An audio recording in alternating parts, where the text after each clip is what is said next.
আসসালামু আলাইকুম। আমি মোহাম্মদ ইব্রাহিম। আমি আজকে শিমুল তুলা সম্পর্কে কিছু গুরুত্বপূর্ণ কথা আপনাদেরকে জানাব।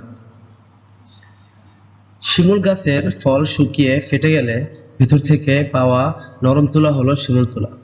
এর নরম ও হালকা গুণের কারণে বালিশ, তোশক, কাঁথা ইত্যাদি তৈরিতে এটি ব্যবহার হয়।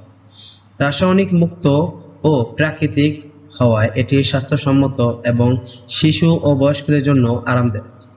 খুবই হালকা এবং এর ভিতরে বাতাস চলাচল করতে পারে, তাই গরমেও আরাম দেয়।